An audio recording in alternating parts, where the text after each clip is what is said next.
Welcome to Epilepsy Unplugged, a new podcast from the Epilepsy Foundation of Texas. This is the space to have real conversations about what it's like to live with epilepsy, learn from experts, and celebrate the heroes in our community. My name is Taylor Goldenthal. And I'm Melanie Leonard. And I'm Rebecca Moreau. Let's get started. Yeah. Today, we're thrilled to be joined by a very special guest for our very first episode of Epilepsy Unplugged, the new CEO, Epilepsy Foundation of Texas, Chris Justl. Welcome, Chris. Well, thanks for having me on.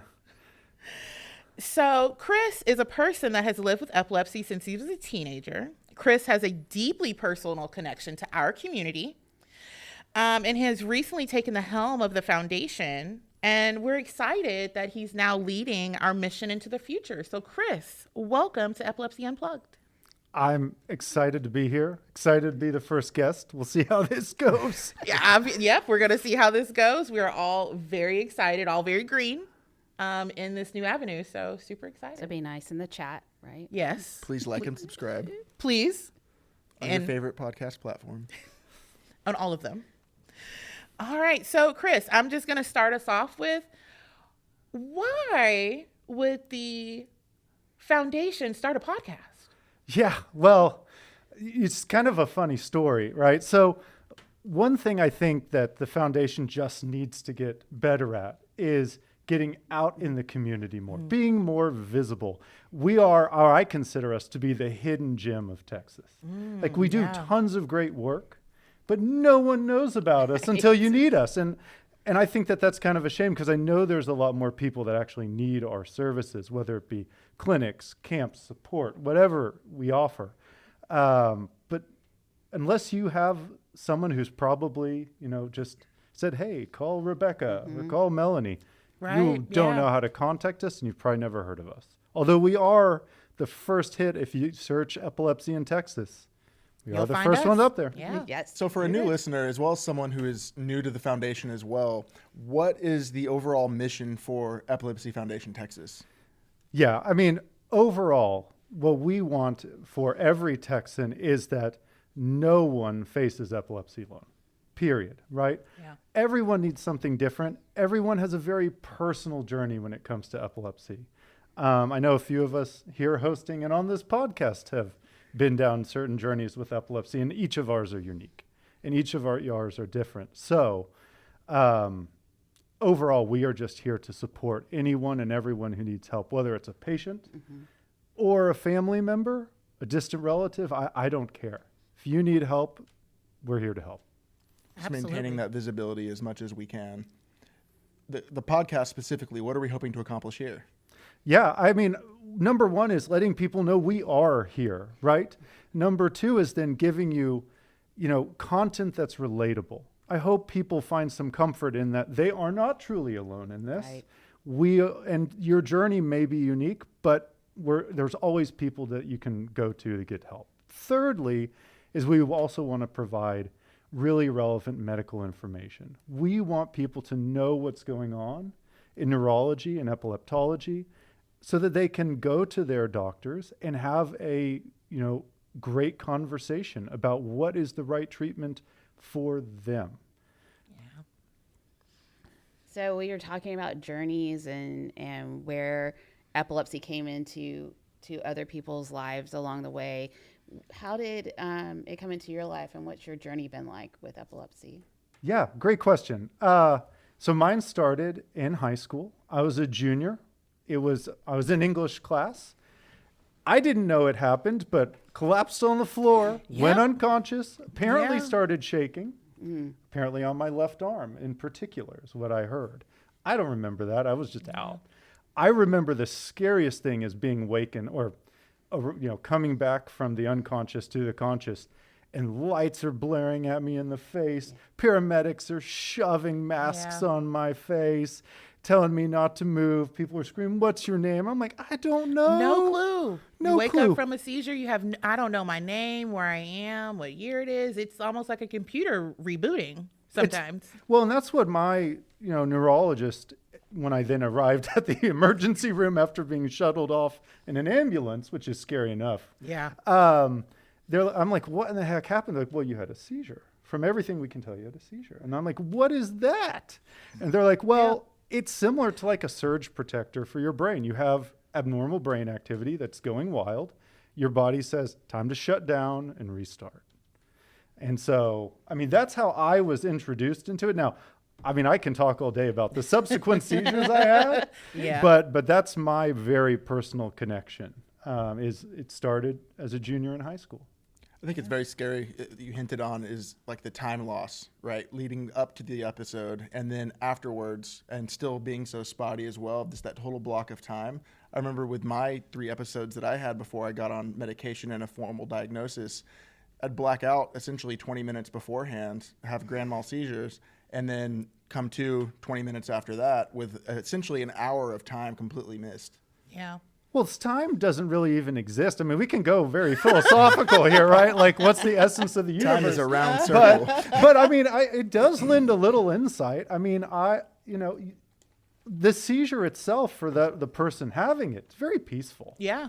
Like, well, your worries are gone. Everything's great, hunky-dory. Yeah. And then it's probably like being reborn. And I kind of feel bad for babies. Like, they come in and it's scary. Like, this world is scary. Yeah. Yeah. But it's also very wonderful to be alive. And we're very lucky here in Texas to be around such strong medical communities. Yeah. And you're all talking about your tonic-clonic seizures, but there's people who have absent seizures that, their seizures are staring off, and, it can happen hundreds of times a day. So when you talk about, time loss, like imagine like 2 to 5 seconds 100 times a day. Yeah. Like it's really coming out of that you're like, where am I? And I think for me, what was part of it being so scary early on is the fear in the people's eyes around you because they don't know what to do or what's going on. Oh, I remember that very distinctly. Like in the hospital, my parents were there. Yes. And it was the first time I think I'd ever genuinely seen them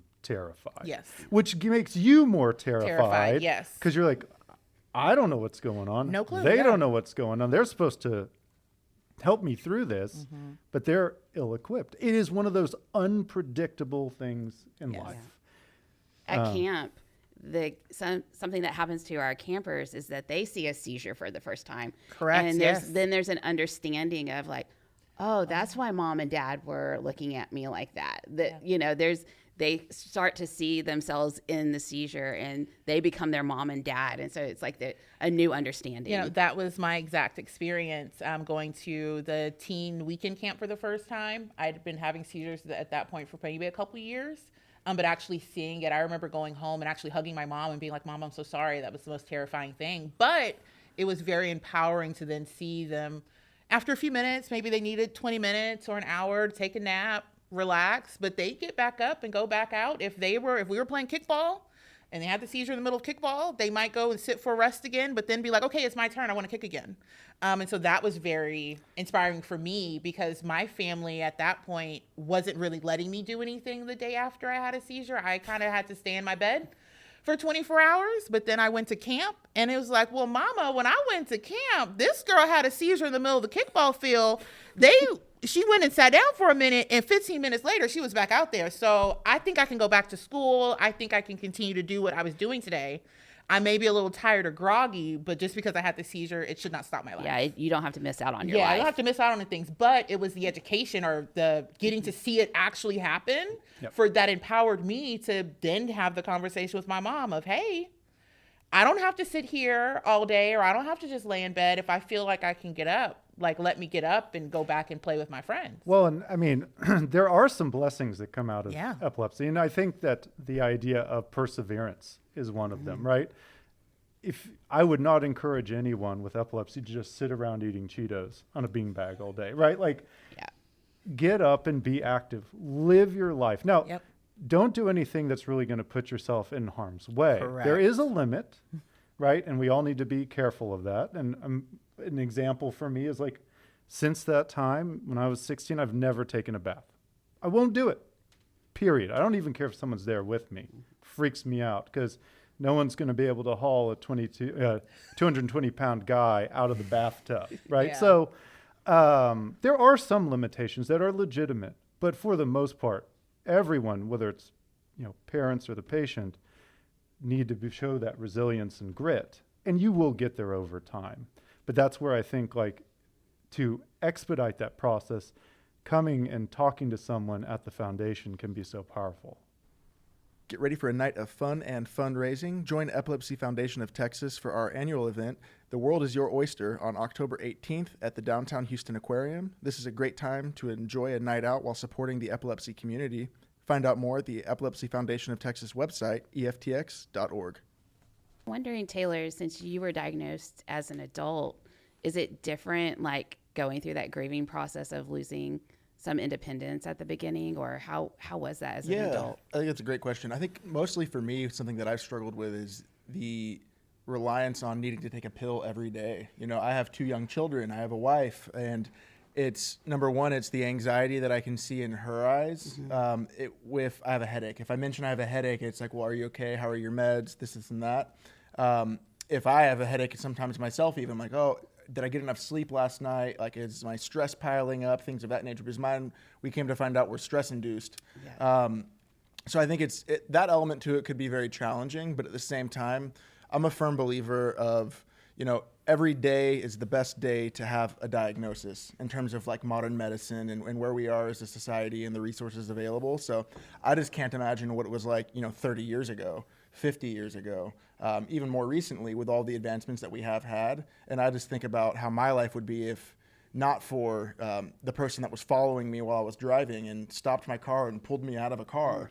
And I came to in the back of an ambulance, and thank God no one was injured, that I didn't crash into anything.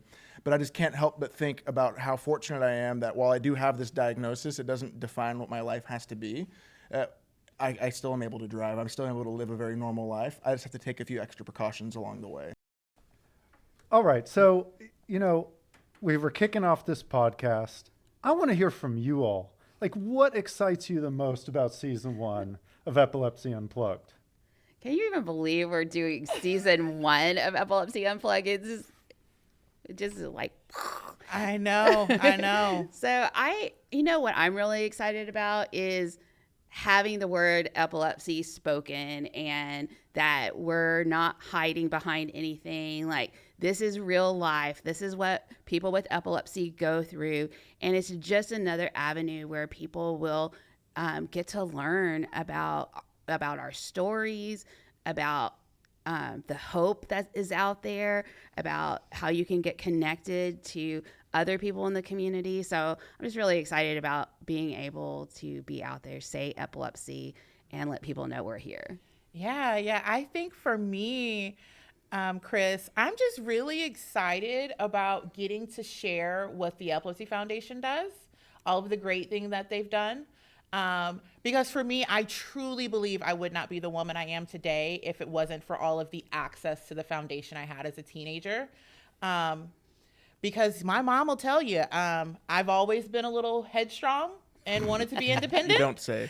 Just a little bit. But, and the Epilepsy Foundation helped empower me to do that, because they told me, hey, you can go to high school, you can go to college, you can have a job, you can get married, you can do all of those things, because when you first get diagnosed, you were told a lot about what you can't do. And so for me, I'm super excited to get to share all of the things that people with epilepsy do, and see how we can better support Texans with epilepsy. Super excited. It's very well said. I don't know how I'm going to follow that, but I am... For me, honestly, I'm most excited just to, number one, be able to volunteer my time and my energy, and then also get to learn more along with the audience. I'm very green to this, and I'm just very excited just to hear about the overall impact that we can make and participate. Yeah. Well, this has been a great episode 1, I will say, and it's been such an honor to have Chris with us today to kick it off and let us know about the vision and what the Epilepsy Foundation is up to. And I hope that you guys come back episode after episode and hear more stories and reach out to us and subscribe and do all those things, right? Yeah. Subscribe, like, share on all of your favorite platforms. Yeah. And we'll see you guys next time. See you next time. Bye, Texas. Bye. That's a wrap on another episode of Epilepsy Unplugged. We want to thank our guests for sharing their story and experience. And we want to thank you for listening. If you liked what you heard, please subscribe and leave a review on your favorite podcast app, as it really helps us grow this community. You can also connect with us and Epilepsy Foundation Texas by visiting EFTX.org. Until next time, stay strong and stay informed.